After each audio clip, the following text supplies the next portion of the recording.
The wind that swept through the canyon that morning carried the smell of ash and something older: iron, smoke, regret.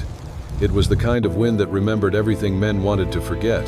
Jonas Reed stood alone on the ridge above the old silver mine, staring down at the blackened ruin that had once been the beating heart of Dusty Creek. The place looked smaller now, half swallowed by sand and silence. The town itself lay a mile east, quiet beneath a pale desert sky. Chimneys bled gray smoke into the wind, not the smell of warmth, but of tired living. Jonas could still make out the church steeple, the warped sign of the saloon, and the crooked line of rooftops that time hadn't yet had the mercy to finish burying. He'd been sheriff there for 23 years, long enough to watch law turn to politics, and politics turn to rot. He'd buried men on that stretch of land, good men, fools mostly, and one boy who'd called him sir, right up until the dynamite went off. 23 dead that day. The newspapers said accident. The townsfolk said murder. Either way, Jonas had lost more than his badge.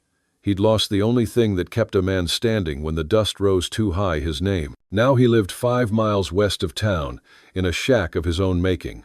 The boards were bleached gray by sun and sand. The roof leaked whenever the wind shifted the right way. He didn't speak to anyone except the crows, and they were better company. They never asked what a man used to be. He reached for his coffee tin, found it empty, and swore softly. The scar across his right hand itched, the old burn that never healed. He rubbed it absently, like a man testing the edge of a memory to see if it still hurt.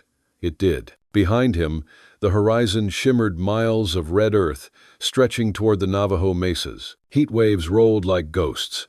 In that wavering light, he could almost see the explosion again, the flash, the roar, the mountain folding in on itself, the air thick with dust and screams. He told himself 1,000 times he didn't care anymore, that the past was dead and buried with the men who'd believed in him. But a man doesn't forget the sound of people dying under rock, not when they're calling his name for help. That night, the sky broke open. Lightning rolled across the desert like the breath of God, and the rain came hard, rare, violent, unforgiving.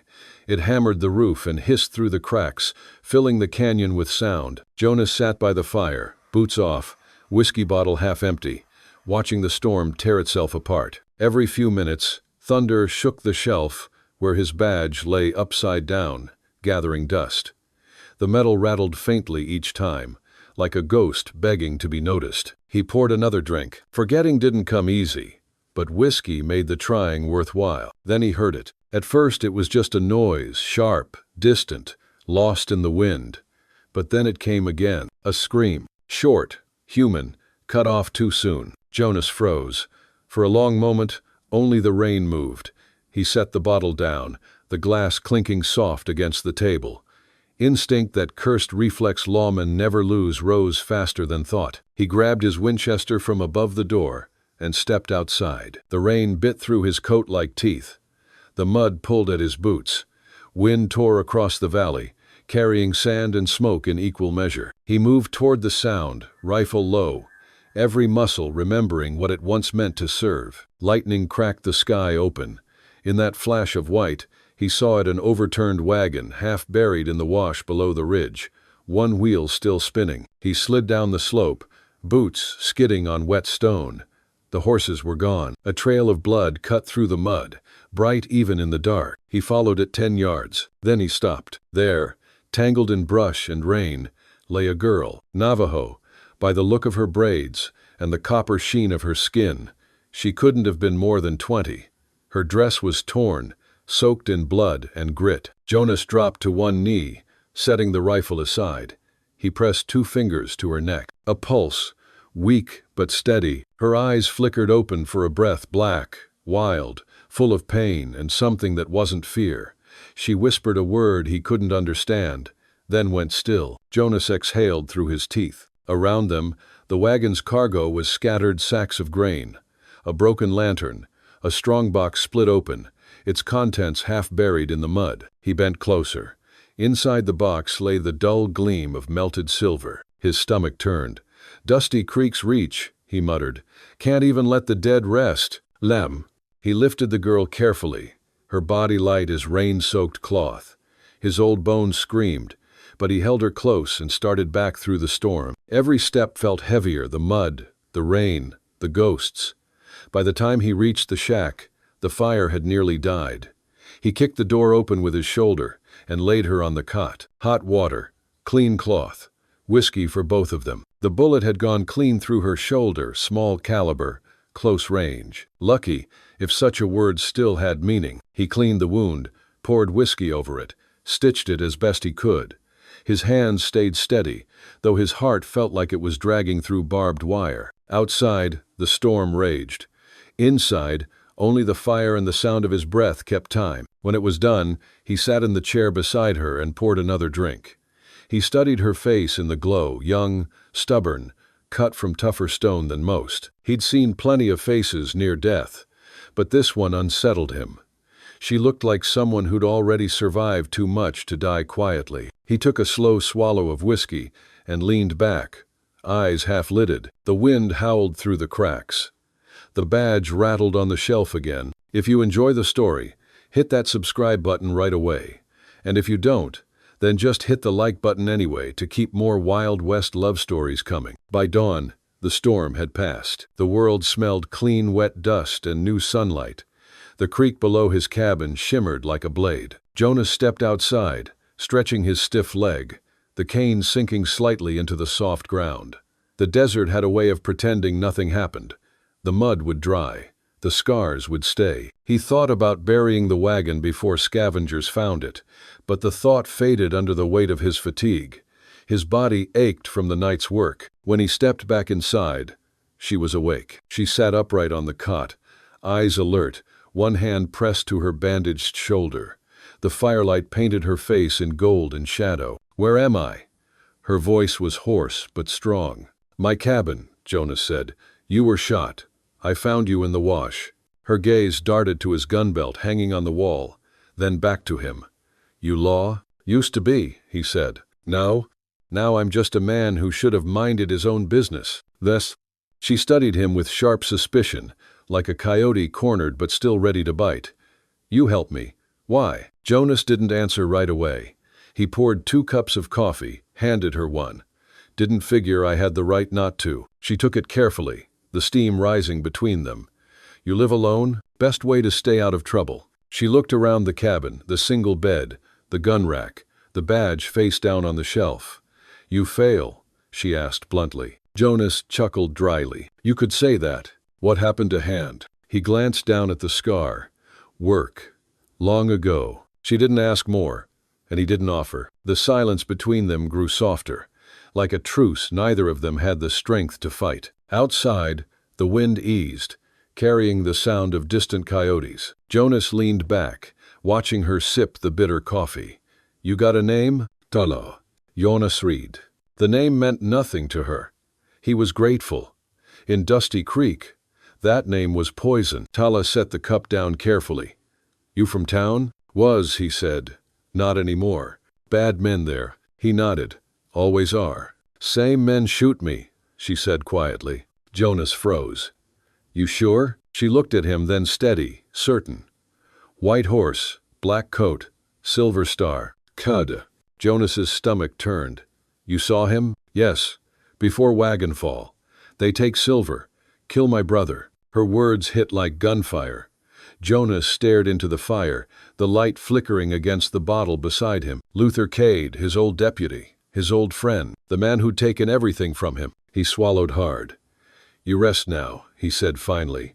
"We'll talk later." Tala nodded once, lying back on the cot.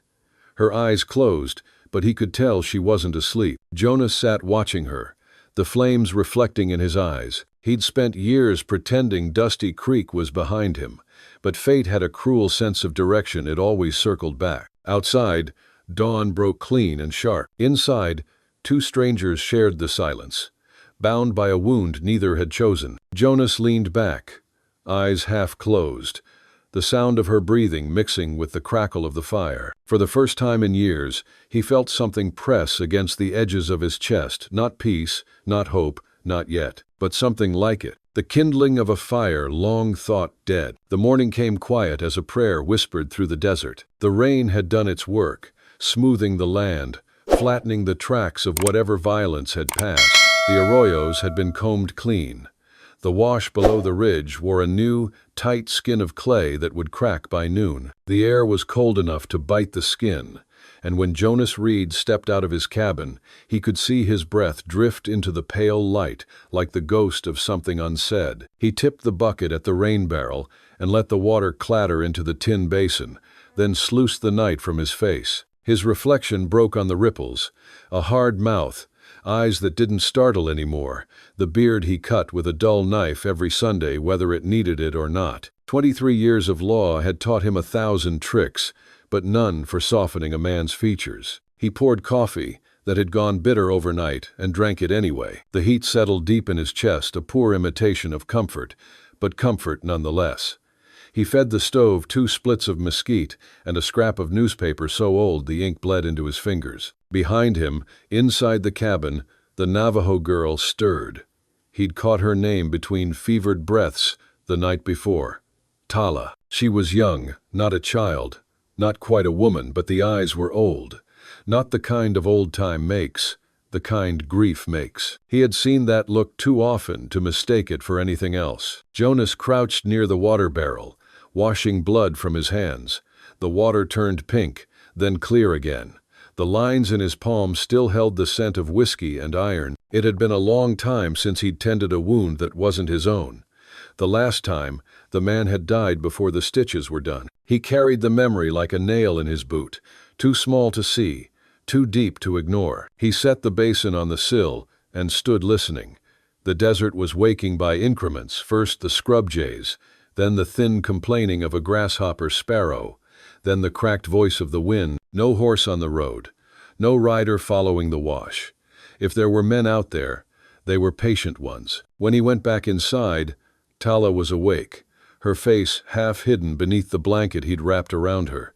Her lips were dry, her eyes wide and searching. "You're safe here," he said. The words sounded strange in his mouth, like a promise borrowed from a better man. She didn't answer. Her gaze flicked from his revolver on the table to the fire crackling low in the hearth. "Why did you help me?" she asked finally. Jonas shrugged. "Didn't figure I had the right not to." Her brow furrowed. "You're not soldier. Not anymore. You still carry war," she said. That silenced him. The way she said it, not as an insult, but as if she were naming a ghost, only she could see, unsettled him in places he didn't dust often. He didn't like anyone seeing into his ribcage like that. He changed the subject clumsily. "The fever's breaking," he said. "You'll be on your feet soon. Coffee'll chew some life back into you." She nodded but didn't speak again. The rest of the morning passed in the quiet rhythm of survival. The sound of soup bubbling over the fire, the rasp of Jonas's boots on the floorboards, the soft rattle of wind against the window. He ground willow bark with the butt of a knife and steeped it, an old cavalry trick for pain. When he offered it, she accepted without questions, and he respected that. Questions were just another set of teeth. By afternoon, she tried to stand. The movement pulled at her bandaged shoulder. She gasped, swaying. Jonas caught her by instinct, one arm braced under hers. "Easy," he muttered. "You don't need to prove anything." She steadied herself, the scent of rain and smoke rising between them. For a brief moment, her hand rested against his chest, the hard, uneven beat beneath it. Then she pulled away and lifted her chin. "I should go," she said quietly. "Go where?" "Home." Jonas frowned. "That wound'll open again before you make it half a mile. Then I crawl." "Damn stubborn," he murmured. She met his gaze evenly. "So are you." That made him laugh, the first real sound of life to pass between them. Not a big laugh. A hitch in the throat that turned into a cough. He poured her a cup of coffee, half watered to keep her from trembling. "Drink that.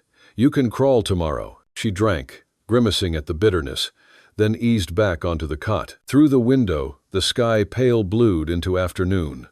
The wash below the cabin had taken on that clean smell the desert wears after a storm, like stone, like pepper, like a river trying to remember itself. Jonas kept moving. He always did when something itched behind his sternum. He swept the corner, sharpened the hatchet, whittled the torn end of a fence post to a neat wedge. He spoke to the crows in the cottonwood, same as ever. When the sun tilted and the shadows went long, he said, I need to look at what's left down there. Tala's eyes tracked to the window. The wagon? And the sign it left, he said. Rain smudged it, not erased it. I come, she said. You don't, he replied. You tore a hole in yourself. You'll tear it wider. She stared at him for 3 breaths, then nodded once, as if conceding to herself more than to him. Bring back what is mine, she said. In the strongbox, there was a pouch of blue stones, not silver, lapis, my mother's. I'll look, he said. He took the Winchester, his hat, a coil of rope, and walked out into the lean light. The canyon below had grown quiet the way places do after they've witnessed something ugly, not empty, just listening. He found the wagon in the bed of the wash where the water had left it, the wheel now still, its spokes wearing a collar of dry mud. Vultures flapped up when he came near, cross and reluctant. He stepped slow, eyes low, ignoring the flash of bent metal and broken things, and looking instead for the smaller truths, the heel print that hadn't yet curled, the scuff where a boot had slipped, the half-moon of blood caught on a stone edge. He counted 3 sets of tracks, not hers. 2 lighter men, 1 heavy. One of those lighter men dragged his right foot. The rain had made the furrow clean. The heavy one had a Cuban heel and walked like he owned the ground he'd taken. You learn a town by its boots. He found the strongbox yawed open under a tangle of willow roots. The silver had gone. He didn't blame the vultures for circling men who put that much greed in one box. He sifted mud with his fingers, patient, working the grit the way a man searches a wound for the last stubborn splinter. A small pouch turned up in the brown leather gone blue-black with wet and time. He thumbed it open. The stones inside were sky-dark, veined with gold, not much to a banker's eye, but heavy with someone's memory. He put it in his pocket. Farther down, wedged in splayed mesquite, he found a piece of cloth torn from a coat. Black wool, good quality. The tear was clean, the kind a nail makes when a man is reaching too fast. Jonas rolled the scrap in his palm and felt the small tremor in his fingers. He turned to leave and saw, half buried at the edge of the wash, a polished button stamped with a 5-point star. He didn't need to bend to know its fit. Cade kept a better tailor than a soul. When he got back, dusk had already set the sky to copper. Tala was at the door as soon as he stepped up. He put the pouch into her hand, and something in her shoulders loosened the way a knot does when you give it time. She didn't open it. She just closed her fingers around it and held it against her bandaged shoulder. You find them? She asked. I found where they stopped caring who saw, he said, and set the black wool scrap on the table. Her eyes narrowed. The star, she said. Deputy's coat, he answered. Or a man who stole one. Same thing, she said. They ate in the doorway hard bread softened with broth, jerky cut thin, the last of the coffee stretched with water. He divided his silence with her and found that it weighed less for the sharing. Every now and then he reached for his ribs. The old scar had warmed to a low, sour ache, the kind you can ignore until it notices you're ignoring it. He didn't want her to see that, so he shifted his chair into the shadows. Night dropped fast. The desert has a mean way with light. It heaves it up all at once and drags it away the same. He fed the fire and sat in his chair near the window, staring where day had been. Somewhere out there was Dusty Creek, the town that had broken him. The name Luther Cade surfaced in his mind like a snake rising through sand. He reached for the whiskey. The first swallow burned clean. The second hurt less. The third didn't hurt at all. It never does. That's the trick. He didn't remember closing his eyes, but when he opened them, the fire had gone down to embers and the room was drifting a little, the way a barn sways in wind you only notice because of the nails complaining. Heat crawled up from his side, the old bullet scar along his ribs, starting its mean work. The whiskey had called the fever up like a friend. His breath came in quick, dry pulls. He could hear his own pulse too loud, too fast beating in his ear like a knock he didn't want to answer. Somewhere through the haze, he heard movement, the scrape of a chair, bare feet on wood. Tala's voice, soft, uncertain. Jonas? He tried to answer. His throat didn't go along. The room tilted once, hard, and he went with it. When he woke again, the fire was burning bright and steady. Someone had dragged another blanket over him, tucked it tight. His shirt was unbuttoned halfway, the scar at his ribs shining with sweat. Tala knelt beside him, a basin at her knee. She pressed a wet cloth against his chest, then changed it for another. Her hands were small, steady, careful, the kind of careful that comes from having done the same kindness for someone else and watching it fail. "You're burning," she murmured, and said a word he didn't know under her breath, something shaped like a prayer and a curse braided together. Jonas blinked at her through fever fog. "What happened?" "You fell," she said. "Then you stopped breathing right." Lying. He tried to sit up, but she pushed him back down with a palm to the sternum that was gentler than it was strong and stronger than it had to be. "No," she said. "You stay." Her tone was firm enough to make him obey. That, too, was a talent. Through half-closed eyes, he watched her move boiling water, soaking cloth, whispering in her language as she wrung out the heat. She sprinkled crushed leaves into the basin, and the air filled with the sharp, lemon bitter of desert herbs he couldn't name. She fanned him with the corner of the blanket until the stuttering in his breath came back into step. The rhythm of it calmed him, like listening to rain through a wall that still holds. "You've done this before," he said after a while, his voice rough with grit. She nodded once. "My mother was healer. Before soldiers burned our camp. Then." The sentence hung in the air, heavy as wet canvas. There was no room around it for pity, only acknowledgement. He took the only step a man could take in such a tight place. "I'm sorry," he said. Tala wrung the cloth, placed it on his forehead. "Don't be sorry," she said. "Be alive." He almost laughed, but the sound caught on his ribs. She sat back, measuring his breath against the quiet. In the firelight, her face looked carved from something old grief and strength fused until they couldn't be told apart without breaking them both. "You saved me," she said finally. "Now I save you. That is balance."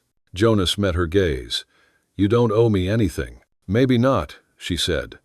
"But the world owes itself mercy." The words sank into him deeper than any bullet.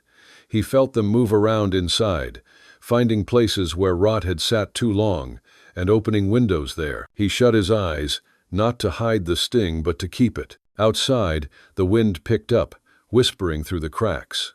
Tala hummed again the same tune she'd sung in delirium that first morning, low and steady. It wasn't a melody meant to be pretty. It was meant to keep a soul company while it changed its mind. When dawn came, the fever had broken. He woke to the stove cold and a thin gold light in the seam between shutter and frame. Tala was asleep on the floor beside the bed, wrapped in his coat. The latch had left a print on her cheek.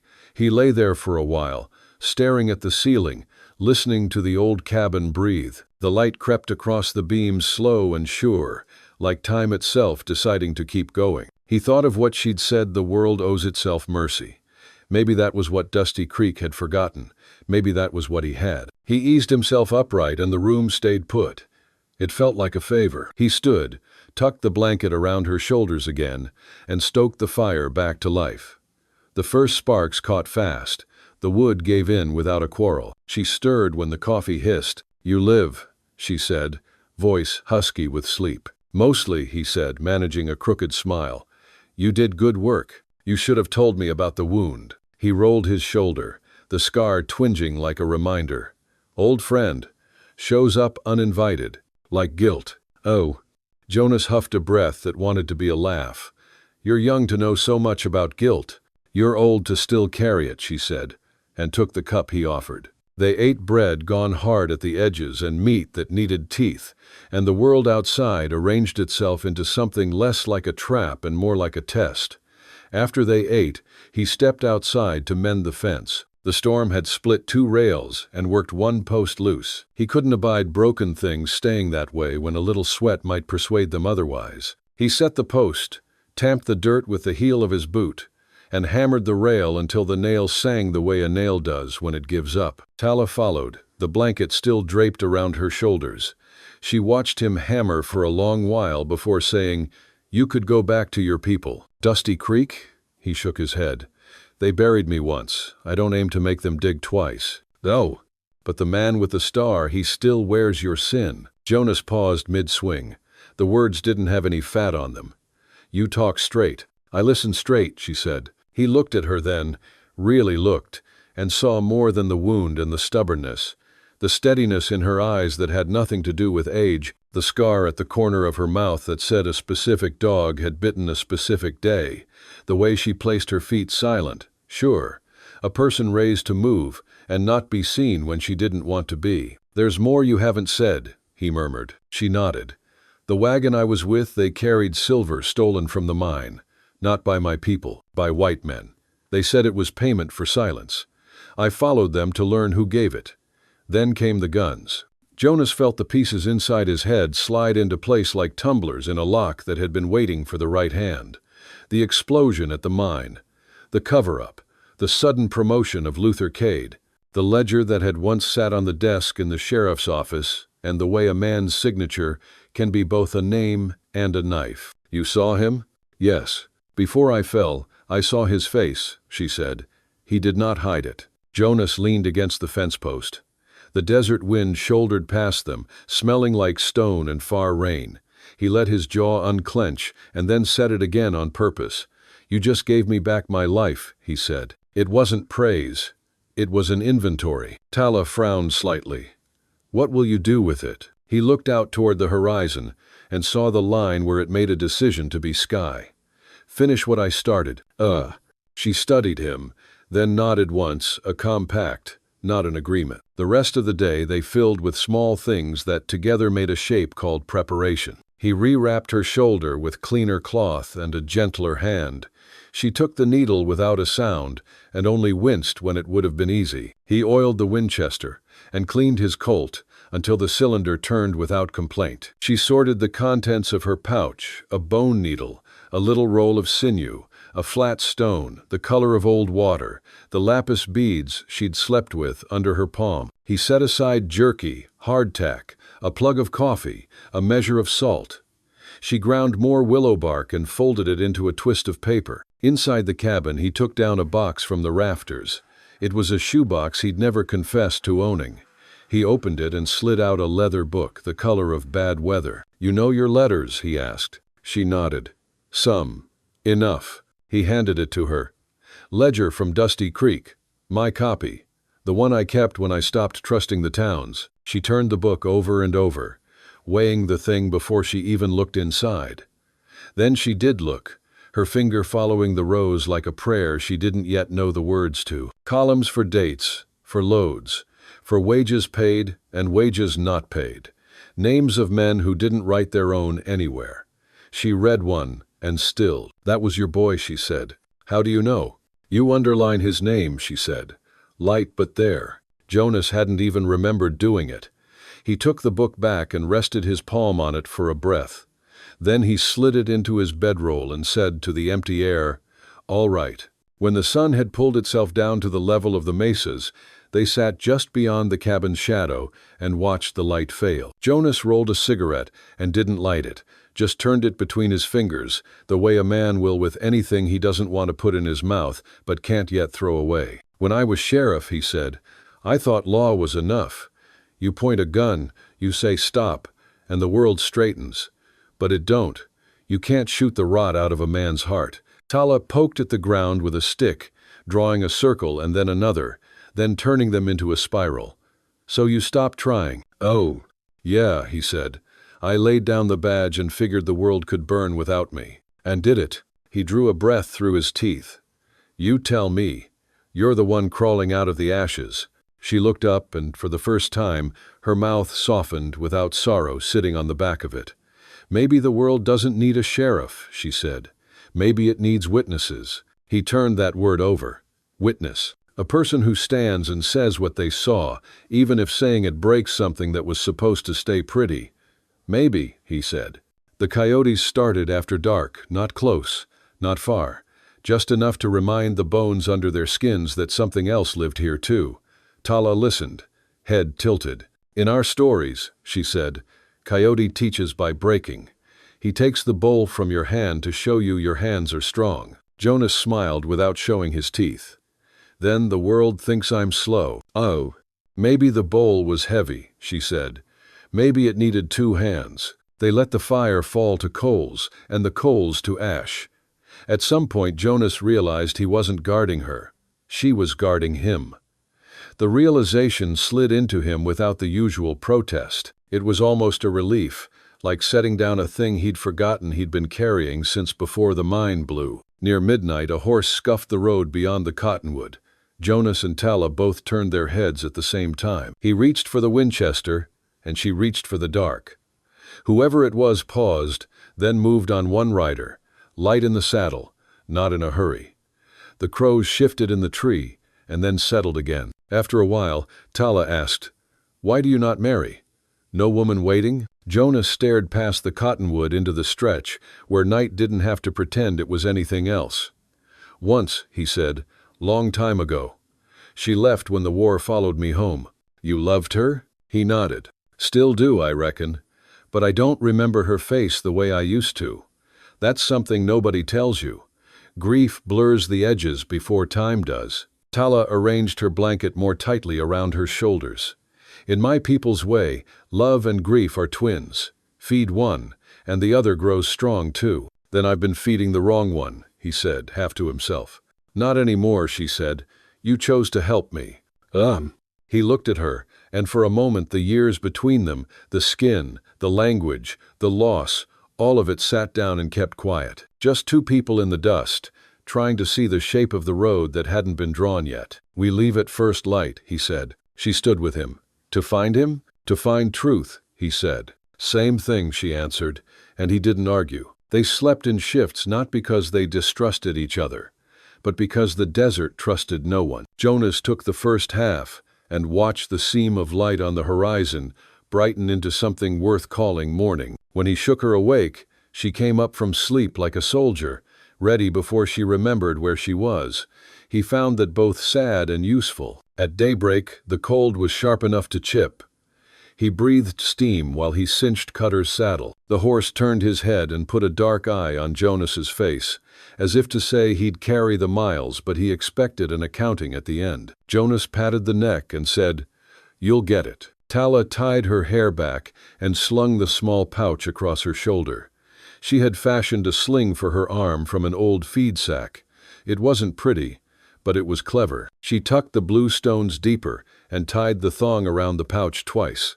"You ready?" she asked. Jonas stepped into the doorway and looked at the room that had held the worst of his years and the beginning of the next. It looked smaller in daylight, less a hideout, more a confession, a man left open in case someone needed to read it. "Yeah," he said, "I'm ready." They mounted and turned west for a moment to cut the wash clean, then south toward the road that ran to Dusty Creek like a scar. The wind rose behind them, reached out a hand full of grit, then thought better of it and let them go. They rode side by side, leaving two lines in the sand that would blow away by noon but mean something until then. They hadn't gone more than a mile when Tala lifted a hand. Jonas pulled up hard enough to feel it in his knees. She slid down and crouched in the road, tracing with her good hand. "3 horses," she said. "Came this way last night." He squinted. The ground looked like ground. Then he saw it the same furrow from the dragged right foot, repeated in the scuff. The horse left when the rider put weight on the stirrup. The heavy Cuban heel. The lighter man who rode tense, his horse's mouth pulled tight. He could smell the sweat of the animal if he let the memory do the smelling. "Where do they go?" he asked. She pointed. "Toward town, but slow, like men who do not want to sweat before they speak." "Cade," he said.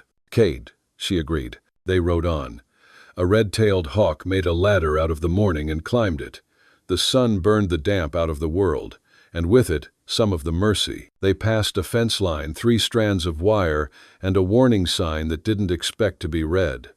A black cow and her calf watched them with the singular suspicion cattle reserved for men on horses going anywhere but to work. By mid-morning, the land had flattened into that peculiar plain that exists only to carry men toward something they can't put off.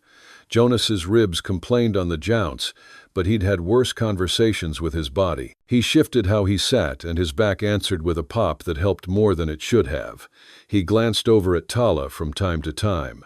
Her face was the place you look when you're done looking for a place to rest. Around noon, they cut off the road and let the horses drink from a shallow pool that had remembered last night's rain.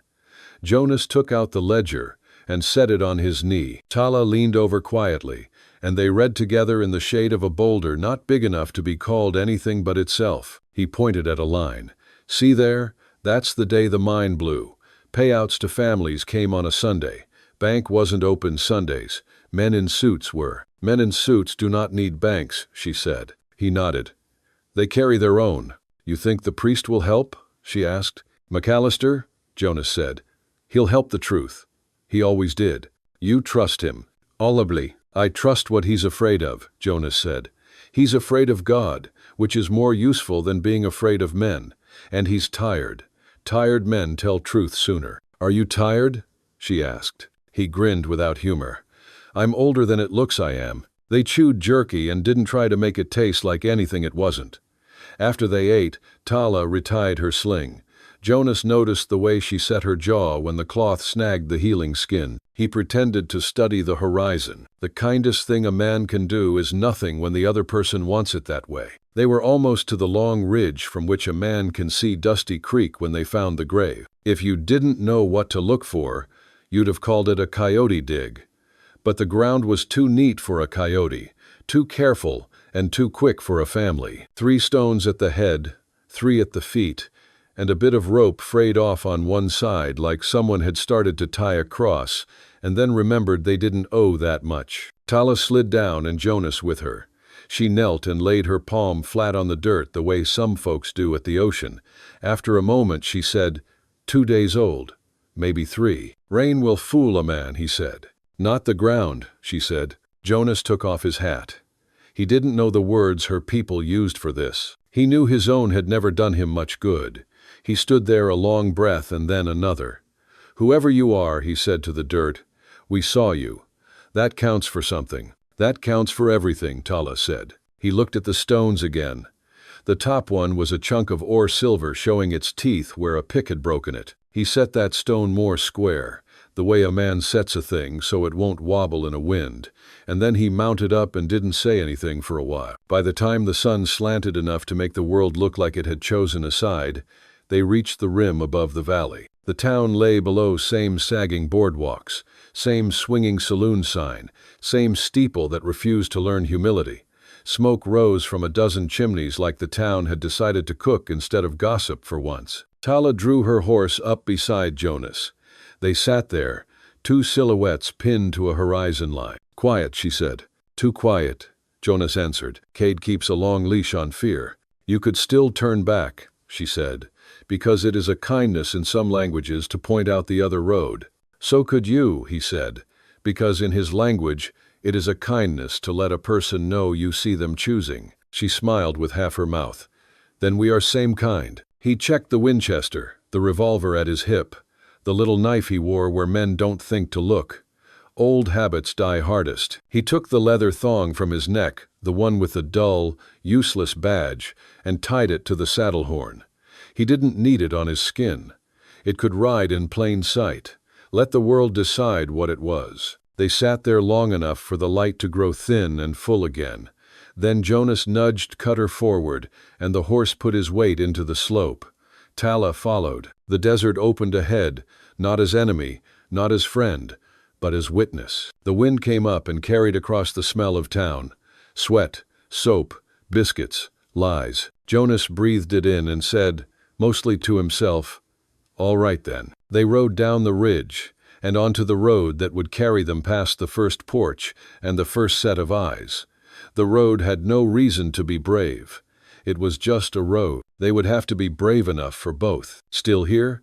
Hit the comments with a flood of 1 second and tell us where you're watching from if you love stories of the last West town. The Return to Dusty Creek.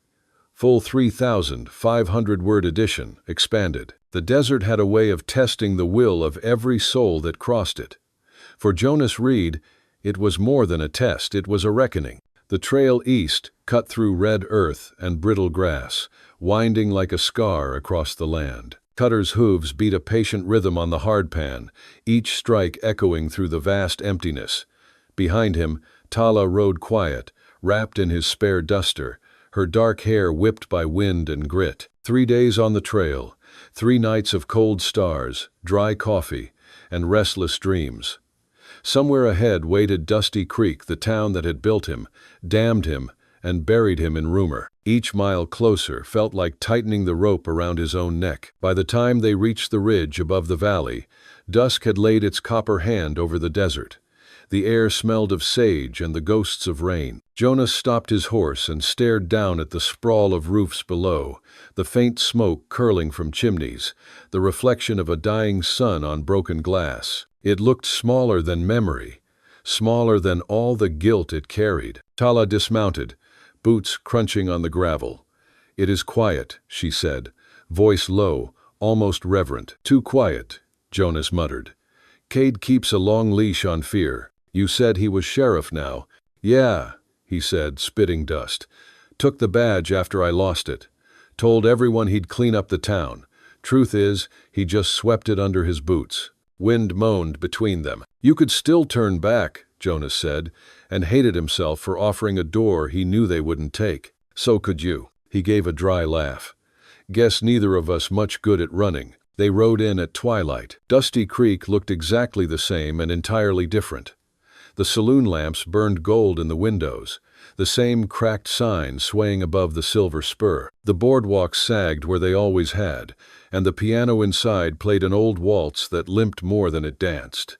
The smell of whiskey and kerosene hung low, like heat that wouldn't leave. Men on the porch turned as Jonas passed. Recognition moved through them like a sickness, first disbelief, then whispers, then silence. One of them spat. Another muttered, "Reed's ghost." Jonas kept his hat low.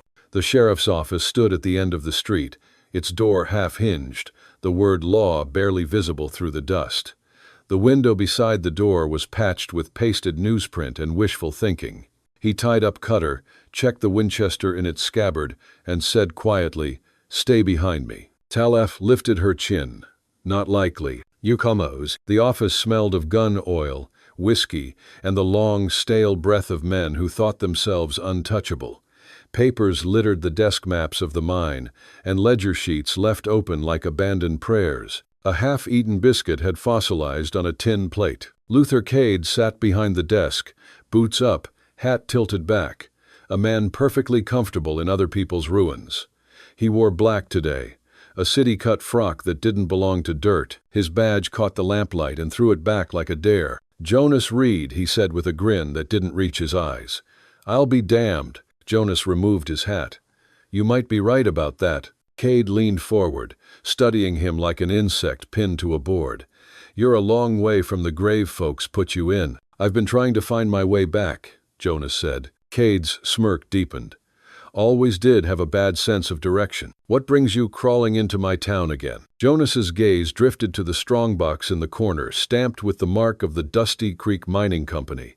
"Looking for answers." Cade laughed, a low, ugly sound. "You always did ask questions better left buried." "She saw you," Jonas said softly. Cade's grin faltered. "What?" Jonas tilted his head toward Tala.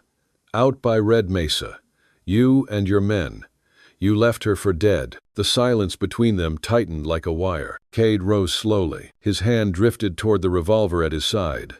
"You're chasing ghosts, Reed." Jonas didn't blink. "Maybe, but some ghosts shoot back." "You should have stayed gone," Cade growled. Before Jonas could answer, the window shattered.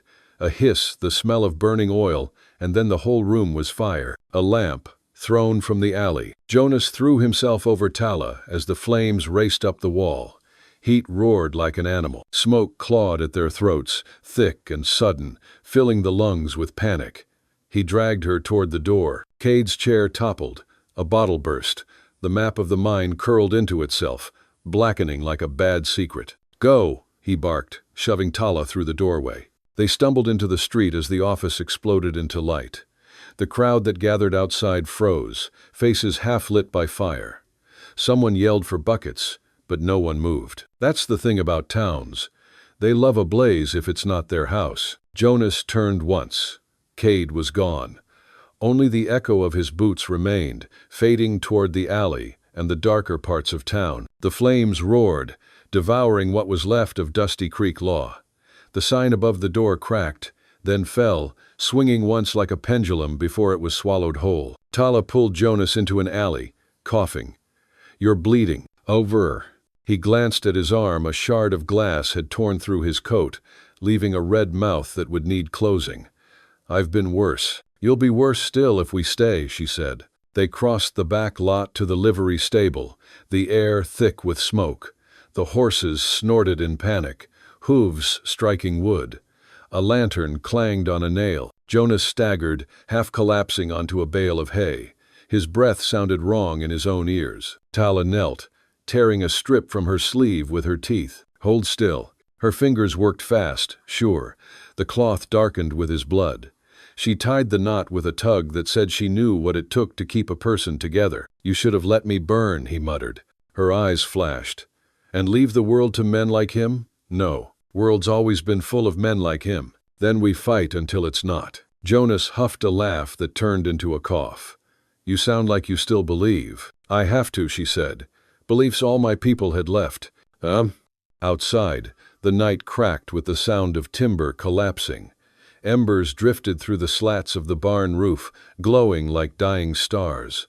A child cried in the street, and then was hushed too quickly. The smell of wet ash and old fear settled in like weather. Tala reached for a bucket of water, doused a patch of straw. Jonas's breath came uneven now, sweat gathering at his temples. The old scar along his ribs woke up mean, the way scars do when they sense a man is about to make a decision. "You're burning," she whispered. He waved her off weakly. "Just the fever. It comes and goes." She pressed a damp cloth to his neck. "Sleep. I'll keep watch." "Can't," he mumbled. "Dreams bite harder than bullets." "Then talk," she said gently. "Tell me what they took from you." Jonas stared at the shadows between the stall boards. His voice came slow, like stones rolling down a hill. "My badge. My men. My name. Everything I thought made me a man. Vent." "Why did they take it?" "Because I let them," he said. "Because I thought silence would buy peace. Turns out it just bought me years of ghosts." Tala sat beside him and said nothing for a while. When she spoke, her voice was a river rock smoothed by running, not by rest. "When they came for us, they burned our camp. My father tried to fight. My mother sang so the children wouldn't scream. When it was over, the singing stopped first." Jonas turned to her. "You were there?" She nodded. "I ran until my feet bled. They shot the ground behind me.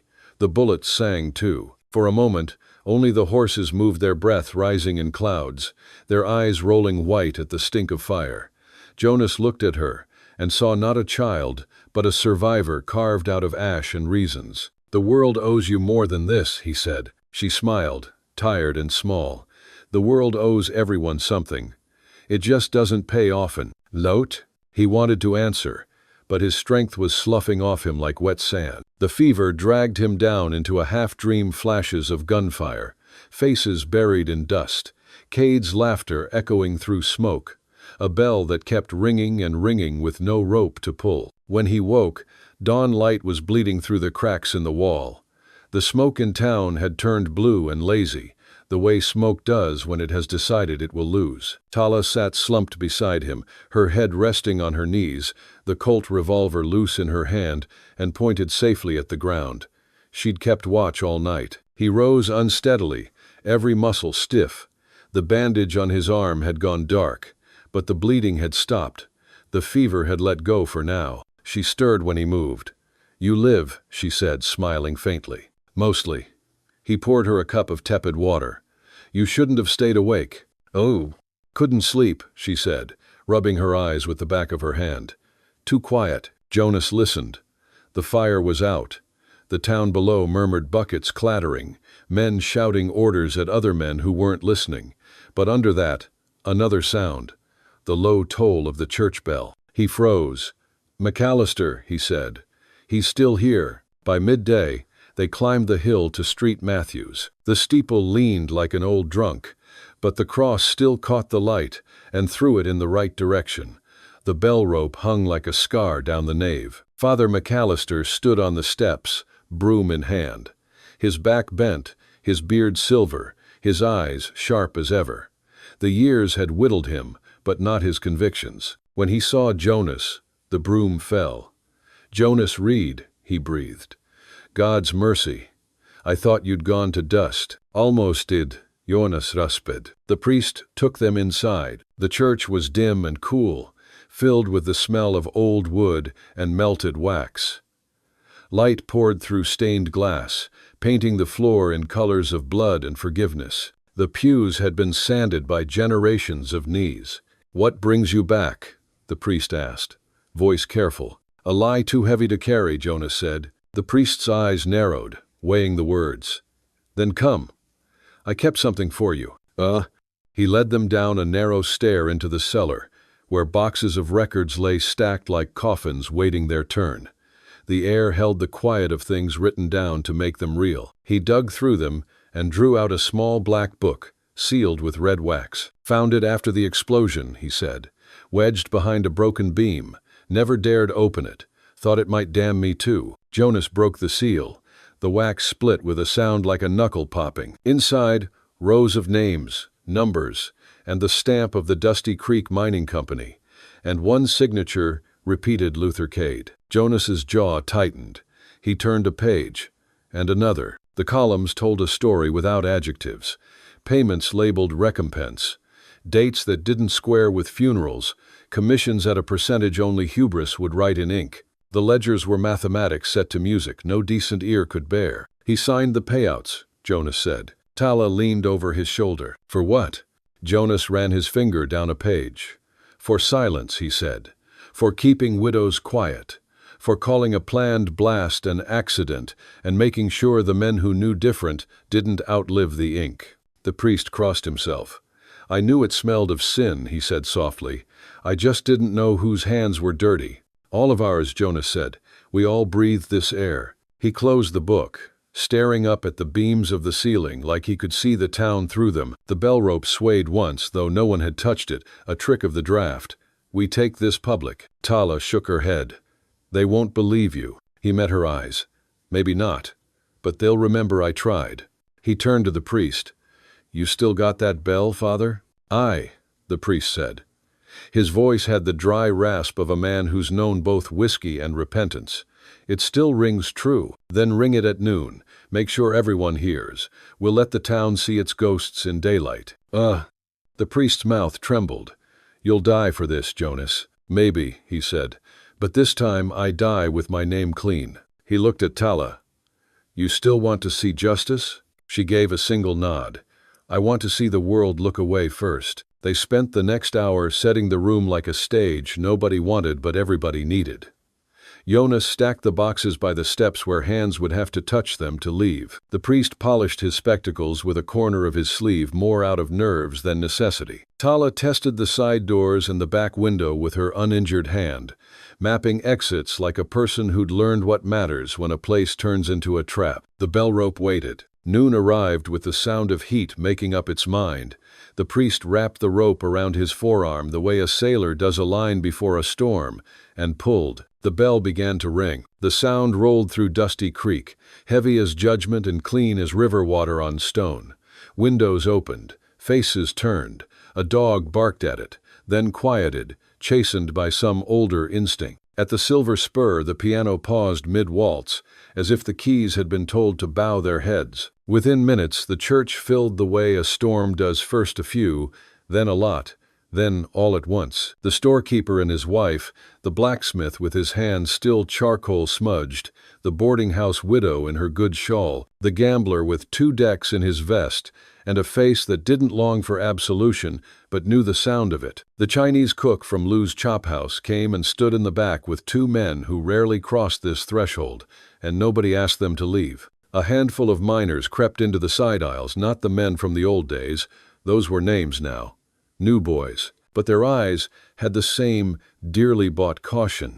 There were also Cade's men, 2 deputies in short coats and borrowed courage, a tall one whose mustache had outgrown his lip, and a shorter one whose badge sat too high on his vest like a toy. Jonas stood at the front with the pulpit at his back and the ledger in his hands.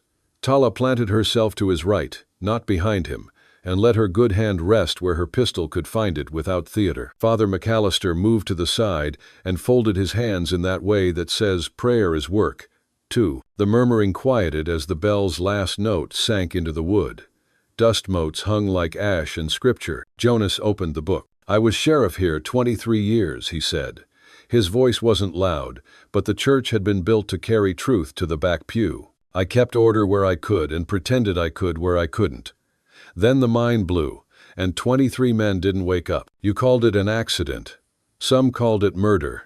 I called it the day my name broke." A stir ran through the pews, not agreement, not argument. Recognition. "This ledger," he said, lifting it enough that the nearest could see the cover, "tells what happened after. Money moved. Words were chosen, a list of which wives received recompense for an act of God 2 days before the blast that took their husbands. Payments signed off by this town's current lawmen. Lay." The door at the back opened before the last word finished. A baton tapped the frame twice like a man knocking on a coffin to see if the dead meant it. Luther Cade walked in with the sun at his shoulders so nobody could see his eyes until he wanted them to. He didn't hurry. He didn't ever. The deputies straightened like puppets. "Jonas," he said, as if it were a greeting between men who loaned each other books, "you left your office a mess." "Ove." A nervous titter shook the room and died of shame. Jonas didn't turn his head. He read. Line item 114. Safety adjustments authorized the week prior to explosion, signed by L. Cade. He turned the page. Line item 133. Payouts to families dated the Sabbath following, again signed by L. Cade. Bank closed Sundays, but the pen was open. The tall deputy barked. "That's enough," Father McAllister said, without moving. "Hush, son." Cade came up the center aisle as if to be married. "Reed," he said, all teeth. "If you were going to sermonize, you should have worn a collar." Jonas finally looked at him. "Thought I'd try honesty first." "Honesty?" Cade chuckled and turned to the crowd. "Folks, we all know old Reed's been unwell. Living out there with only crows to talk to, it does things to a man's memory, makes him see patterns in dust." The gambler in the third pew said, not very softly, "I've seen dust make patterns that look like men's faces, then those men end up dead." Cade ignored him. He pointed at the ledger. "A book you took from a church cellar doesn't prove anything but theft." McAllister stepped forward. "It proves I was a coward for not opening it sooner," he said. "And it proves you were not." A ripple ran through the room. The blacksmith lifted his chin in something like agreement. From the back, the Chinese cook called out in careful English, "The paper has stamps and numbers. Numbers do not lie unless a man bends them. This book is not bent." The shorter deputy put his hand on his gun and took it back off when he realized he'd done it in a church. Cade spread his hands, magnanimous. "Fine. Read your list, Jonas. Tell them I signed payouts to widows. That's what sheriffs do when a mine hurts a town. We make sure folks eat. It's called order." Jonas turned a page and let it flutter back. "Order's not the same as peace," he said. "Peace is what a man can sleep in. You haven't slept honest in years." Cade's smile iced. Bold words from a man who ran. "I didn't run," Jonas said. "I stepped aside so I wouldn't have to arrest a friend." The word friend landed like a stone in a bucket. Somewhere a child asked a question too loud and was shushed too fast. Tala spoke for the first time. She did not raise her voice. "I saw you at Red Mesa," she said to Cade. "You wore this." She reached into her pocket and tossed the polished button with the stamped star. It hit the floorboards and rolled until it found a knot to stop it. Cade didn't look down. "And who are you?" he asked, making the pronoun do more than it should. "Witness," she said. "That is enough. Savages don't count as witnesses," someone near the back muttered. "Too soft for bravery and too loud for luck." A woman in black, the boarding house widow, turned on him and said, clear and cold, "She counts more than you, Mr. Wilkes. She brought a child with fever to the priest last winter, when you wouldn't lend your wagon." Silence again. The ledger waited like a loaded thing. Jonas closed the book and set it on the pulpit. He placed his palm on it. "I'm not here to convince you," he said. "Convincing is a salesman's work. I'm here to tell you what happened and sign my name to it. Luther Cade took money to keep the mine running dirty. He signed off on a blast schedule that got men killed. When widows cried, he gave them coin and a word accident, so they wouldn't find out the word they needed was murder. When a sheriff asked questions, he took his badge and his name and poured lamp oil on his office. Cade's jaw worked. You done? No, Jonas said. I haven't started. The door at the side creaked, and an old miner, Jonas, half-remembered Bannon, with the missing ear, limped in with 2 boys helping him. I'll say it, Bannon called, not caring where he was. I hauled timbers for that blast. Told Cade the shoring was wrong. He said he'd sign extra men. He didn't. Men died. I got paid to shut up. I did. He looked at his hands like they had names. I'd like to give that money back to someone alive. The room tilted toward belief, the way a bar tilts when a fight has finally picked a direction. The tall deputy turned red. Cade reached for the back of a pew like a man steadying himself on something friendly. Old fool, he said softly. You remember what I tell you to. Bannon laughed, raw and gray. I'll be dead soon. Your telling has no business with me. A shot cracked from the back so fast it took a heartbeat for the sound to arrive. The bullet split the hymnboard in 2, wood raining like dry rain. Women cried out. Men ducked. Tala had her pistol out before the splinters hit the floor. Cade didn't move. He didn't need to. Men who always have men never do. Put the guns away, Father McAllister thundered with a voice that must have been younger once. You shoot in this room. You answer to God first. It was quiet again, except for the little sound fear makes when it scrapes a throat. Jonas stared past Cade to the shadow of the shooter in the narthex, a shape with a rifle and not enough patience. He recognized the hat. Muley Jack, a hired hand with more appetite than aim. Jonas said, Try it again, Jack, and you'll miss God and hit me. Then I'll have to answer for you. I don't miss twice, Jack called, but the rifle lowered anyway, the bravado shrinking in the face of too many eyes. Cade exhaled like a man bored. Arrest him, he told his deputies. The tall one hesitated. The short one hesitated longer. No one moved. The room had shifted a degree out of Cade's orbit, and he felt the weight of that like a man feels a wind change on a high ridge. So he changed tactics. All right, he said, smile back on. It's a circus. Let the clown do his trick. He looked at Jonas and spread his arm. Draw, then. If you want the town, take it with the old game. Quickest hand keeps the story. No, Jonas said. I'm done with games. He picked up the ledger again, flipped to the back where a page had stuck to wax. He peeled it free and found a list written in Cade's better hand names and amounts, underlined twice. Storage Red Mesa, South Gully, under Driftwood Cross. The words jumped like a snake. He held the page up. You're sloppy when you write hungry, Jonas said. You left your dinner plans in the book. Something feral crossed Cade's face and was gone. He took a long step down the aisle. Boys, he said to his deputies, eyes never leaving Jonas. Arrest him for theft of company property and interfering with law, and whatever else sounds good. This time the short deputy put his hand on Jonas's arm. It lasted until Tala's pistol clicked behind his ear. No, she said. He stands. Then the deputy froze. Cade's smile showed both rows of teeth. You want to draw on law in front of God, girl? God knows a liar, she said. The priest took a step between them, palms out. Enough, he said. We'll do this without blood if there's any mercy left in the room. Cade's eyes cut to McAllister. You'll be sorry you blew that bell, he whispered. I've been sorry for 20 years, the priest said. It's time I was tired instead. Though, from the doorway came another voice, thin, high, shaking with the bravery that only children and fools possess. She fixed my sister when the cough took her.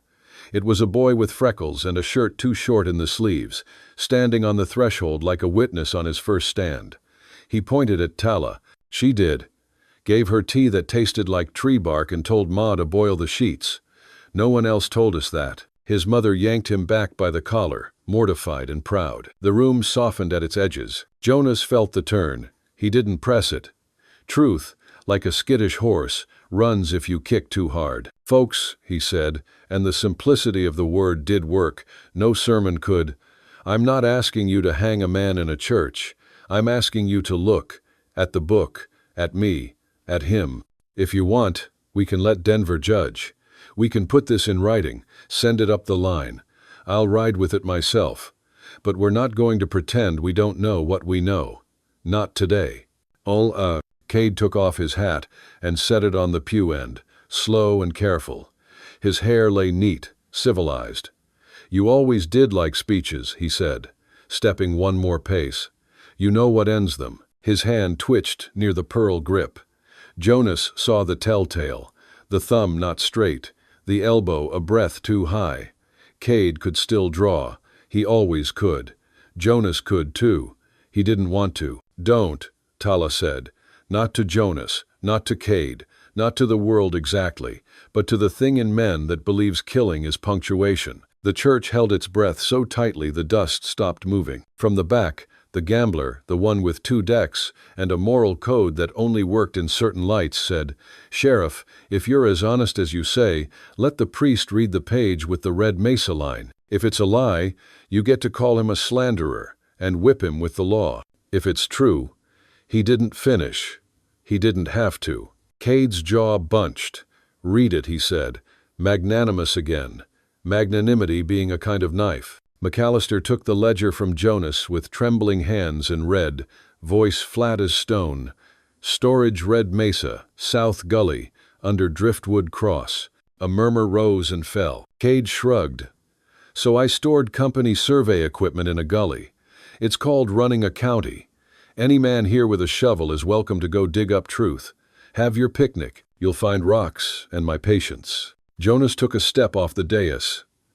"I'll go dig," he said, "with anyone who wants to hold a spade and keep count." "I'll go," Bannon croaked. "I got a debt to settle." "I go," said the Chinese cook, surprising himself and everyone who knew how much trouble he courted every time he stepped beyond his place. "I'll send my boys," said the blacksmith. "You'll send them nowhere," Cade snapped, and the mask slipped again. "This is over. Meeting dismissed. Church or no church, I'm the law here." "Not today," said McAllister, and it was the softest thing anyone had said all morning and the loudest. Cade looked around and measured the temperature like a man who knows when water will boil. He lifted his hat and put it back on. "Fine," he said lightly. "Go dig. Bring back your driftwood cross. I'll be here, keeping order." He turned and walked 3 paces up the aisle before adding without looking back, "If anyone rides for Red Mesa, I'd caution them to watch the ridges. The desert's full of slips." The warning wore a smile that wasn't. He left with his deputies, boots loud in the quiet. The door slapped behind them, and the room exhaled, first with relief, then with knowledge. This didn't end here. It never does. In the church's hush that followed, there were the small sounds that make a town, a baby hiccuping, a woman sniffing hard, a man clearing his throat to hide his heart. Jonas felt the ledger heavy in his hand and knew it wasn't the weight that mattered. It was the carrying. He turned to McAllister. "We'll need shovels," he said, "and men who won't walk away when the dirt smells like lies." "You'll have them," the priest said, "but you shouldn't ride today." He looked pointedly at Jonas's arm, at the dried blood like rust. "You're not a young fool anymore." Tala buttoned her coat. "We ride," she said, "before he moves what he buried." Jonas met her eyes and nodded. "We ride." From the back pew, the boarding house widow stood and stepped into the aisle. "You'll eat first," she said in the voice of women who have kept towns alive through sheer refusal to do otherwise. "I'll bring bread. My sister has ham. Mrs. Chen will send tea. You won't face that devil on an empty stomach." Jonas tried to say thank you and found his throat uncooperative. He inclined his head, old cavalry formal, which in some languages is more than thanks. They ate in the shade of the church's Eve bread thick as resolve, ham saltier than tears, tea that tasted like a field after rain. Men came and went, pressing Jonas's shoulder, looking at Tala the way men look at truth they didn't expect to be grateful for. A girl of 12 slipped a ribbon into Tala's palm and fled before gratitude could catch her. By late afternoon, the digging party gathered at the edge of town, 6 men, 2 boys who lied about their age so badly it turned into bravery, and the cook from Lou's in a straw hat that didn't ask permission. Jonas swung into his saddle and felt the old alignment of man and horse and road slot into place like a key finally home. The pain in his ribs set its teeth but didn't bite. Tala checked the sling at her shoulder and nodded once at the horizon. "Ridges," she said. "Ridges. Jonas Reed." They rode out past the last fence post and the first saguaro. The air thinned into evening. Shadows lengthened toward Red Mesa, as if the land itself were pointing the way a witness does. Back in town, the church bell didn't ring. It didn't have to. The note it had thrown across noon still hung over everything like a long promise. Halfway there, Jonas slowed and lifted a hand. On the ridge above, 2 dots detached from the rock, and became men's silhouettes against a sky grown tender with the hour. Rifles slung careless. "Company," he said. Tala slid off her horse and led him into a fold of ground that would confuse a bullet. The others followed with less grace but equal speed. The first shot kicked dust a foot from Jonas's boot. The second took a wedge out of a mesquite limb the size of a preacher's wrist. "Jack," Jonas called, cupping his hands. "You still can't shoot distance." A laugh answered, high and mean. "I can at this one." Tala laid her good hand on Jonas's sleeve. "We go low," she said, "not fast, like lizards." "Like lizards," he agreed, and they slid a dozen human shapes pressed out long and thin against the earth, moving in the old way that keeps a body between stones and sight. The ridge crackled once more, and then went quiet. A buzzard wheeled, undecided about who would be meat in the story. Jonas felt the old calm come up out of his boots and into his bones, the one that isn't bravery but practice. He moved his people from shade to shade, from cleft to cleft, until the ridge ran out of patience and men. By the time they reached the south gully, the sun had begun to bleed out behind the butte. A driftwood cross leaned where floodwater had once decided to leave it, not a grave marker, a marker for men who bury something that can't be blessed. They dug. The boys started with too much fury and not enough angle. The blacksmith set the rhythm.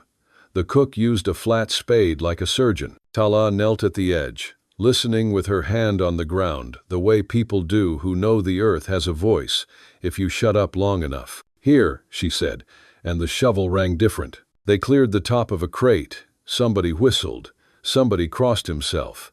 Jonas crouched and brushed the dirt from the seam. He slid his knife into the crack and pried. The lid gave with a sigh like a secret. Inside lay canvas-wrapped bars that caught the last of the day and made it ugly silver with a history you could smell. Beneath them, a second layer, envelopes with names. A third, a small bag of blue stone. Tala reached for the bag with both reverence and fury. "My mother's," she said. The stones were sky-dark and veined with gold, and they looked like home in a place that didn't want that word. Jonas held up one of the envelopes. The handwriting was careful and cruel. Mrs. Mary Avery for her silence. He flipped to another. S. Bannon, remainder. He didn't look at Bannon. He didn't need to. The old man had already started to cry without making a sound. "Pack it," Jonas said. "Every piece. We carry it into town in daylight." A shot snapped from the ridge, closer this time. The bucket beside the crate leapt like a frog and died. Another bullet sang past Jonas's hat brim and stole a hair. "We go," Tala said. "Now." They moved fast the way tired men do when they see the sense in it. The boys took the lightest load and still grinned at the weight. The blacksmith shouldered what would have bent a younger man. The cook tied 2 bars under his pony's belly and smiled at the absurdity of surviving this long just to be here. As they crossed the flats, the ridge shadow followed, long and reaching. Muley Jack fired twice more and hit a rock clean. Then the firing stopped. Cade wasn't looking to kill, not yet. He was looking to scare, to slow, to make the night do what men wouldn't. They reached the edge of town in a dusk, the color of bruised fruit. Lamps winked alive along the street. The saloon door swung and stilled, all its swinging drunk away by what the day had become. The church stood with its door open, and the dark inside like a throat ready to speak. They carried the crate up the steps and set it on the first pew. Women leaned in, men leaned back, and then both leaned forward. Fingers touched the canvas. Names were read. A silence rose that wasn't fear, or at least not only fear. It was the kind of silence that makes room for the weight of what's true. Jonas climbed the pulpit one last time and did not pick up the ledger. He put both hands on the wood scarred by other men's insistences and let his breath come slow. "Tomorrow," he said, voice worn thin but steady, "we'll set this on the courthouse table in Denver if that's what it takes. Tonight, you look, you say the names. You tell your children what happened so they don't forget it the way we did. You tell them how a town can be bought and how it can be bought back." He looked at Tala, then at McAllister, then at the faces he used to know in the grocery, at the pump, under the hats they twisted when they had to say please. "I can't make you brave," he said, "but I can stand here until I fall and give you time to find it." From outside, boots on boards. Calm, measured. Luther Cade. He stepped into the doorway with his hat in his hand and the night behind him like a cloak. He took in the crate, the bars, the names that were no longer secrets. He took in the way the town looked at him, not with anger yet, but with something older and more dangerous, comprehension. "Well," he said lightly, "if it isn't a communion." No one laughed. He smiled at Jonas, the way men smile at snakes they don't intend to step around. "You done?" Jonas said, "No." "Then." Cade nodded once, as if a card he had been saving had turned up. "Then let's finish it," he said, and stepped farther into the aisle. The church drew breath. The desert beyond held its own, and somewhere, deep in the earth, the mine groaned again, a warning, or perhaps applause. The sound rolled under the floorboards and up through men's boots and into the ledger and the crate and the little blue stones in Tala's hand. Dusty Creek had woken. It would decide what it was in the next breath. Jonas shifted his weight, felt the ache in his ribs like an old friend insisting on being introduced, and lifted his chin. "Let's," he said. "If you're watching on TV, don't hesitate, grab your phone and hit subscribe to my channel so you'll never miss out on our amazing characters." The next day broke with a red sky the kind sailors and sinners both called a warning. Dusty Creek still smelled of smoke from the sheriff's office fire. The air itself seemed scorched, thick with the ghost of burning timber and the shame of people who pretended they hadn't watched it happen. Men moved along the boardwalks with their heads down. Women swept their steps, though the wind would undo it by noon. Kids whispered the name Jonas Reed, like it was both curse and prayer. In the livery barn, the man himself sat in the half-light sharpening a knife on a whetstone. The slow, rhythmic scrape filled the silence. Each stroke a measured breath, each spark from the blade a thought he couldn't quite say out loud. Beside him, Tala unfolded the black ledger Father McAllister had given them. She turned the pages slowly, tracing names with her fingertips, whispering them as if reading them back to life. "So many," she said softly. Jonas didn't look up. Every man who died in that mine, every bribe paid to keep it quiet. Cade made sure the truth stayed buried under stone and money. Her eyes lingered on one name, the letters faded by time. "And you?" "I was the dirt they buried it in," he said. Outside, a gust of wind rattled the shutters. The horses shifted in their stalls, uneasy. Jonas slid the knife into its sheath, then began loading his revolver 6 bullets, each one deliberate, the sound of metal clicking into place steady as a heartbeat. Tala watched him. "You could leave," she said. "You have what you need." Jonas smiled faintly, the kind of smile that never reached his eyes. Truth's no good in a man's pocket. It needs air. It needs daylight. He rose, adjusted his coat, and buckled on the belt. "Cade won't come to the church. He'll want a show. Always did." You mean to kill him?" she asked quietly. "I mean to face him," Jonas said. "If killing comes, that's his choice, not mine." The two of them stepped outside. The morning sun was merciless. Across the street, the townsfolk paused to watch, but only for a heartbeat before pretending to be busy. A woman shut her shutters too quickly. A shopkeeper froze mid-sweep. Everyone knew. By late morning, the tension in Dusty Creek had grown thick enough to taste. The air itself seemed to hum. The saloon emptied onto the street. Men leaned against posts, hats pulled low. No one spoke above a whisper. Even the dogs went quiet. Father McAllister stood on the church steps at the far end of town, one hand on the bell rope, waiting. Jonas and Tala walked slowly down the main street. His boots struck the boards in steady rhythm, dust rising with each step like smoke from a dying fire. Her face was calm but pale, her shawl pulled close against the dry wind. The black ledger rested under her arm. When they reached the middle of the street, Jonas stopped. "This is where it ends," he said. Tala looked up at him. "For you or for him?" "For both, maybe." At the far end of the street, Luther Cade was waiting. His badge glinted under the Sunday. Two deputies flanked him, hands twitching near their guns, eyes darting like trapped animals. Cade's voice carried clear through the air. "Reed, you never did learn to stay dead. And?" Jonas stopped 10 paces away. "You never learned to live honest." Cade laughed, and the sound was like gravel in a tin cup. "That ledger won't save you. These people don't care about truth, they care about safety. And that ain't you anymore." Jonas's gaze swept the crowd, men he'd once ridden with, women who'd cooked for the miners, children grown to adults who'd been told all their lives he was the villain. He saw something in their eyes: doubt, fear, a faint stirring of memory. "Tell them, Cade," Jonas said. "Tell them who ordered the dynamite. Tell them who took their fathers and buried them under the mountain." Cade's jaw tightened. "You talk too much." "Then shoot," Jonas said. The street went silent. The wind died. A tumbleweed stopped mid-roll as if afraid to make a sound. Even the saloon piano froze mid-chord. Then Cade's hand twitched. Jonas was faster. The Colt cleared leather, thunder cracked, and Cade's revolver spun from his grasp, the bullet tearing clean through his right shoulder. Cade staggered, shock spreading across his face. The deputies froze. Jonas leveled his gun again. "This town's seen enough blood," he said, voice low and rough. "It's time it saw some truth." He turned toward the crowd. "This book holds every name. Cade buried every dollar he took for every life lost in that mine. You called me a murderer. I was just the fool who took the blame so your gold could keep coming." A murmur rippled through the crowd. Someone shouted, "He's telling the truth." Another voice, "I remember the blast, it wasn't him." Faces shifted. Eyes that had been cold with judgment now softened, uncertain. Jonas holstered his gun slowly. "You all let this happen, but I carried it for you. Now it's yours again." Cade clutched his bleeding shoulder, snarling, "You think this changes anything?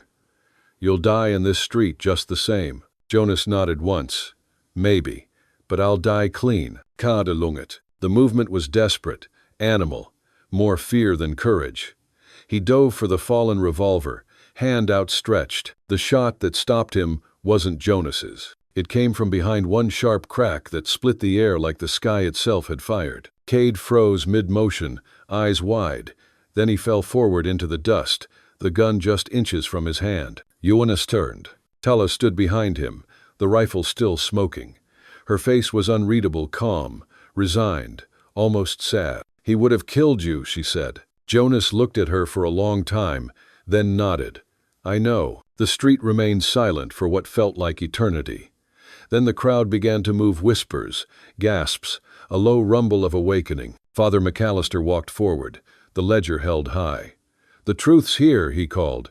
"Let every man see it." Lay. The bell above the church began to ring 1, 2, 3, its sound carrying through the valley like a summons. Jonas swayed. He reached for the hitching post, steadying himself. Then he felt it, the hot bloom of pain in his side. He looked down. Blood darkened his shirt. He hadn't even realized Cade had managed to fire once before dying. Tala was beside him instantly, pressing her hand to the wound. "Stay with me," she pleaded. He tried to smile. "Been trying that my whole life." And free. His knees buckled, but she caught him. The noise of the crowd faded to a hum. The sky seemed too bright, the light too sharp. He looked up at her face, fierce, tear-streaked, beautiful in its defiance. "Don't let them forget," he whispered. "He won't." He gripped her hand, blood and dust mingling between their fingers. Then it was worth it. They carried him into the church as the bells continued to toll, not for a funeral, not yet, but for something rarer. Justice. Father McAllister oversaw the crowd as they gathered, the ledger open on the pulpit. One by one, he read the names aloud, the dead miners, the forged signatures, the bribes. With each name, another voice joined in the murmur. "My brother, my husband, my father." Tears streaked faces, hardened by drought and loss. By nightfall, the ledger had been read cover to cover. The people of Dusty Creek took Cade's body to the mine and buried him in the same dirt he'd profited from, unmarked, unblessed. Jonas lay unconscious on a pew, his coat folded beneath his head, his breath shallow but steady. Tala sat beside him, candlelight flickering across her face. The priest tended to his wound. The smell of whiskey and blood thick in the air. Hours passed. The candles burned low. Then Jonas stirred. His eyes opened to the ceiling beams, the faint sound of rain on the roof. "You're not done yet," Tala said quietly. He managed a grin, weak but genuine. "Story of my life." The priest smiled faintly. "Rest, Jonas. Dusty Creek's yours again." Jonas blinked slowly, his voice barely a whisper. "Was never mine, Father. Belonged to the ones under the mountain." McAllister placed a hand on his shoulder. "Then they can rest now." Jonas nodded, closing his eyes. For the first time in decades, the sound of church bells didn't feel like judgment. It felt like home. Outside, rain began to fall, gentle, cleansing, washing away the last ash of the fire. The desert, for all its cruelty, finally breathed again. At dawn, the people of Dusty Creek found Jonas Reed sitting on the church steps, pale but alive. The sun rose behind him, painting his face in gold. Tala stood beside him, rifle slung at her shoulder, her gaze fixed on the horizon. McAllister joined them, handing Jonas a cup of water. "The mine's sealed," he said. "The town's talking about starting fresh." Jonas nodded slowly. "Maybe now they'll remember what truth costs." "And you?" the priest asked. "What will you do?" Jonas looked out toward the desert, where the wind stirred the sage. "I think the West still got stories left to tell. Might as well see if I've got one more ride in me." He stood, wincing at the pain but smiling anyway. "Come on, Tala, let's give this place back to God." They walked through the mud and smoke, past faces that no longer looked away, past men tipping their hats, women nodding in silent thanks. By the time they reached the edge of town, the sky had cleared blue and endless. Tala looked at him. "Where do we go?" "Wherever the road ain't finished," he said. She smiled. "That's every road." He chuckled, mounting Cutter with effort.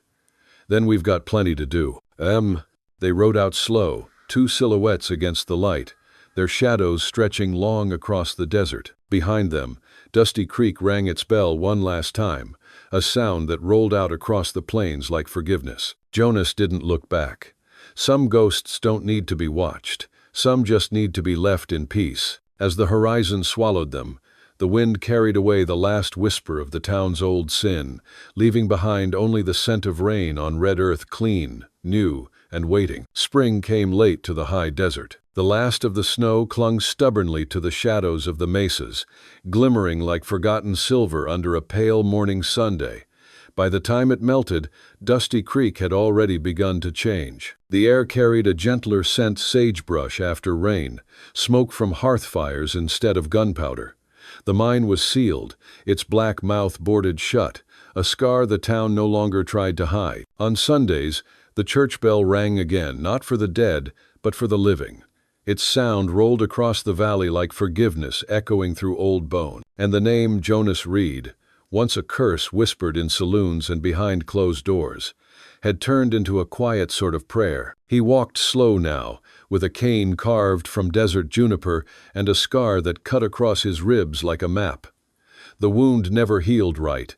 The doctor said it never would. That was fine. A man needs to remember what nearly took him. The sheriff's badge, Luther Cade's badge, lay tarnished on the table of the old office, gathering dust. Nobody wanted it. Not after the things it had seen. Jonas didn't either. He'd had enough of symbols. The world didn't need more law. It needed decency. Tala stayed for a while after the fire.